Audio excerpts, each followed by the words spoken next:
बात, सम्यक दर्शन की प्राप्ति अत्यंत दुर्लभ है। दूसरी बात, यदि पुण्यवशात काललब्धि के योग से सम्यक दर्शन की प्राप्ति हो भी जाती है तो उसका संरक्षण करना, उसको संभालना मुश्किल है, क्योंकि जो जितनी कीमती चीज होती है उसे उतना ज्यादा संभालना पड़ता है। जरा से सोने की एक अंगूठी, वह भी 2 ग्राम की, तुम्हारे हाथ में हो, तुम्हें यह पता है कि 2 ग्राम की भले है, लेकिन सोना जो है वह बहुमूल्य धातु है। बहुमूल्य धातु 2 ग्राम क्या, आधे ग्राम की भी अंगूठी हो तो भी सोना सोना कहलाता है। बच्चे के गले में इतना सा हाय पहनाते सोने का, उसका वजन बामुश्किल से आधा ग्राम भी नहीं होता है, लेकिन सोना है, लेकिन सोना है। जो सोना है वह बहुमूल्य है, और जो बहुमूल्य है वो कम है तो भी संभालने के योग्य। बस इसी तरह सम्यक दर्शन, सम्यक ज्ञान और सम्यक चारित्र, ये रत्न स्वरूप हैं।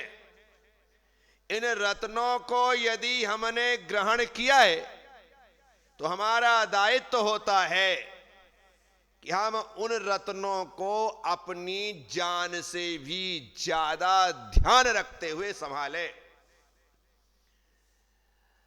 अब सोना या कोई रत्न इतना सा हो, फिर भी उसे संभाला जाता है।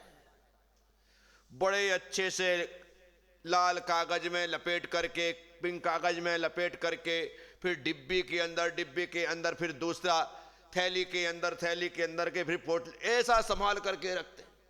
इतना सा बस। ये छोटे छोटे नियम भी होते हैं ना, ये उत्तम धातु अर्थात सोने जैसे हैं। इतना सा भी तुमने कोई नियम लिया है, कौवे के मांस का त्याग करने वाला पूर्वा भील, खदरसार भील, पहली मछली मारने का त्याग करने वाला मृगसेन ढीवर, पहली मछली नहीं मारूंगा ऐसा नियम ले रखा है। इतना सा नियम लेने के बाद भी उस नियम को छोटा मत समझना। वह नियम नियम है, अर्थात आधा ग्राम सोने का हाय भी क्यों ना पहन रखा हो, वह आधा ग्राम सोना खोने का दुख होता है। और उसकी कीमत तुम देखने जाओगे बाजार में, 10 ग्राम सोना आज की तारीख में 60-70 हजार का आता होगा, 65 हजार का आ रहा है।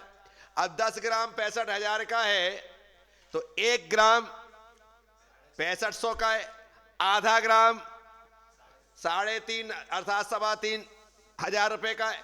अब इतने का होने का बाद भी कोई 3-3.5 हजार कोई मायने नहीं रखते हैं आज की तारीख में, लेकिन सोना है।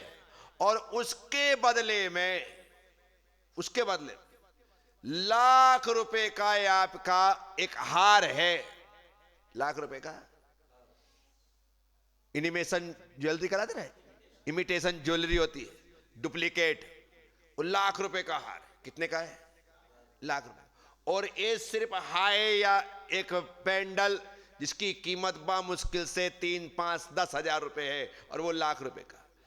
2-5 हजार का वो इतना सा पेंडल खो जाए उसका टेंशन, और 1 लाख रुपए का वो इमिटेशन ज्वेलरी वाला खोया है, डुप्लीकेट था। क्या बोलते हैं? कीमत कितनी थी कोई मायने नहीं रखती। डुप्लीकेट चीज 1 लाख क्या 50 लाख की हो तो भी डुप्लीकेट है, और ओरिजिनल चीज 1000 रुपए की है तो भी ओरिजिनल है। बस ये बात ध्यान रखना। एक छोटा सा नियम तुमने लिया है ना, ये ओरिजिनल गोल्ड है, बिल्कुल 24 कैरेट के मार्का वाला। उसके खोने का जो दुख होता है वो जिसका खोता है वो जानता है। इसीलिए मैं आप सबसे कह रहा हूं, यहां सम्यक दर्शन की प्राप्ति ही दुर्लभ है, और दुर्लभ प्राप्त हो जाए तो उसको संभालना दुर्लभ है, बहुत कठिन है। क्योंकि मालदार लोगों के पीछे चोरों की दृष्टि लगातार लगी रहती है। वो बैंक जाते हैं तो उन पर बराबर तरीके से नजर रखी जा रही है कि अभी लेकर के निकलेंगे, और अपने इनके पीछे पीछे बाइक स्टार्ट करके एकांत स्थान देखा और छीन लेना है। मालदार लोगों के पीछे चोरों की दृष्टि होती है। घर में, बैंक में, दुकान में, जहां भी तुम रहोगे, कोई तुम पर दृष्टि रखे ना रखे, चोर उचक्के तुम पर ध्यान रखते हैं, मौके की तलाश में हैं। बस इसी तरह जिसने संयम को धारण कर रखा है, जिसने व्रत नियम ले रखे हैं, उस पर विषय चोर बहु पिरत है। विषय रूपी चोर ताक लगा के बैठे हैं कि कब ये मौका मिले, अकेला मिले, और इसे मैं धर दबोचूं और इसका नियम चुरा लूं, इसका व्रत भंग कर दूं। वह कौन कर रहा है? विषय चोर, इसीलिए कर्म चोर। इसीलिए हमें ग्रहण किए हुए उत्तम धातु की रक्षा जैसे लोग करते हैं, खरीदे हुए उत्तम रत्नों की रक्षा जैसे लोग करते हैं, वैसे ही ग्रहण किए हुए नियमों की रक्षा करने का दायित्व भी हमारा ही है, कोई दूसरा करने वाला नहीं है। तो सम्यक दर्शन की प्राप्ति दुर्लभ है, उसका रक्षण संरक्षण दुर्लभ है। इसीलिए कोई नियम का लेना दुर्लभ है, और नियम ले लिया है तो उसका जीवन भर पालना मुश्किल है। नियम ले लो ना तो 1760 लोग ज्ञान देने वाले मिल जाते। अरे अभी तेरी उम्र ही क्या है जो तूने रात में खाना छोड़ दिया? अभी तेरी उम्र ही क्या है जो तूने आलू प्याज छोड़ दिया? आलू प्याज नहीं खाएगा तो खाएगा क्या? हाँ, दुनिया में तो उसके अलावा खाने की कोई चीज है ही नहीं। ऐसा लोग ज्ञान देते हैं। जरा सा तुम कोई नियम ले लो तो ये सब विषय चोर हैं, जो तुम्हें डिगा रहे हैं, जो तुम्हें गिरा रहे हैं, जो तुम्हारा माल लूट लेना चाहते हैं। और जैसे ही तुम्हारा माल लूटेगा तो वो तुमको पूछने वाले नहीं, तुमसे कुछ कहने वाले नहीं।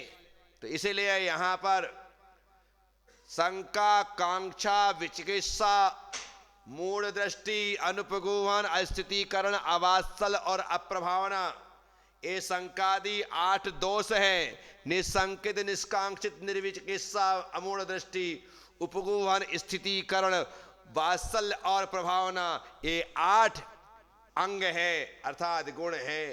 गुणों को धारण करके अवगुणों का त्याग करना है, गुणों को धारण करके दोषों को छोड़ना है। आप हम सब लोग यदि अपने शरीर को सुंदर बनाना चाहें तो क्या करेंगे? सबसे पहले तो शरीर को अच्छे से नहलाएंगे, रगड़ रगड़ के नहाएंगे ताकि मैल निकल जाए। क्या निकल जाए? मैल निकल जाए। मैल निकलने के पश्चात अब आपका अवसर है कि आप क्रीम लगाओ। क्या लगाओ? क्रीम लगाओ। जो मैल लगा था मैल निकालो, मैल के ऊपर क्रीम मत लगाना, ये तो क्रीम भी खराब और उल्टा मैल और जम जाए अलग। इसलिए मैल निकाल करके क्रीम लगाना। क्रीम लगा बिल्कुल तैयार हो जाओ, फिर अच्छे वस्त्र पहनो। अच्छे वस्त्र पहनने के पश्चात फिर अच्छे से आभूषण पहनो, अर्थात आपको चेन पहनना है, नेकलेस पहनना है, अंगूठी पहनना है, ब्रासलेट पहनना है, जो जो पहनना है। उसके बाद वस्त्र के वस्त्र, वस्त्राभूषण, वस्त्र धारण करने के बाद आभूषण धारण किए जाते हैं। ये सब कुछ कर लिया, अब आप कैसे लगोगे? सुंदर। कैसे लगोगे? बिल्कुल सुंदर लगोगे। इसी प्रकार से संकादिक दोषों का त्याग करके मन को सबसे पहले साफ करना है। कैसा करना है? और उसके बाद निसंकादि गुणों से उसका श्रृंगार करना है। ये प्रक्रिया है। दोषों को छोड़ना है, गुणों को ग्रहण करना है। जो इस प्रकार से करता है वही अपनी आत्मा को संगा। दुदर्शन विनय। तो यहां पर आचार्य महाराज ने इतना ही कहा है कि संकादि दोषों को छोड़कर निसंकादि गुणों को ग्रहण कर, यही दर्शन विनय है।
है।